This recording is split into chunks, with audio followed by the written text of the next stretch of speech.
Parlons aujourd'hui de la hernie ombilicale. Lorsque l'on parle de hernie, cela signifie orifice, trou, pour être encore plus clair. La hernie ombilicale est un orifice au niveau du nombril qui s'est élargi, par exemple lors d'une grossesse, lors d'une prise de poids ou par répétition d'efforts avec tension sur la paroi abdominale antérieure.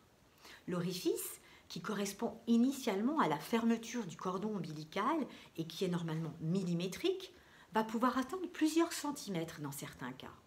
Les bords de l'orifice constituent le collet de la hernie. On peut souvent palper le collet avec la pulpe de l'index. On évalue alors la taille de la hernie. Parfois, on va pouvoir y glisser plusieurs doigts. Je vous passe une photo qui est représentative d'une énorme hernie. Avec le doigt également, on va également sentir ce que contient le trou, de la graisse ou des structures digestives. Alors souvent, la pression sur l'orifice peut être douloureuse. Alors on va essayer de voir si le contenu de la hernie est réintroductible dans la cavité abdominale. On dit alors en chirurgie que la hernie est réductible.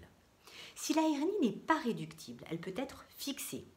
Ce sont souvent des hernies graisseuses, présentes de longue date chez des patients qui ne se plaignent pas.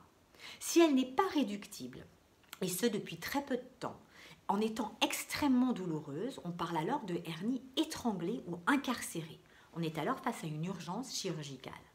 Certains patients ont des nombrils avec une excroissance bien visible, soit spontanément, soit lorsqu'ils toussent ou font un effort. Ils l'ont souvent depuis des années et ne sont pas gênés. Ils ne viennent en général voir un médecin que lorsque, selon eux, l'aspect devient trop inesthétique ou, le plus souvent, lorsque des douleurs apparaissent.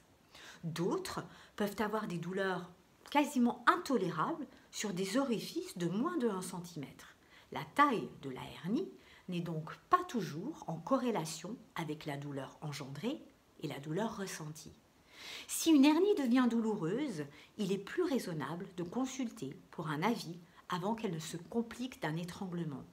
Si étranglement il y a, cela signifie que les tissus se coincent dans le collet, pouvant entraîner une souffrance tissulaire, et une hernie, quelle que soit sa taille, est toujours à risque d'étranglement. C'est ce risque-là qui pousse les chirurgiens à opérer préventivement avant la survenue de la complication, car opérer une hernie étranglée ou incarcérée entraîne beaucoup plus de risques. Je vous souhaite une très belle fin de journée.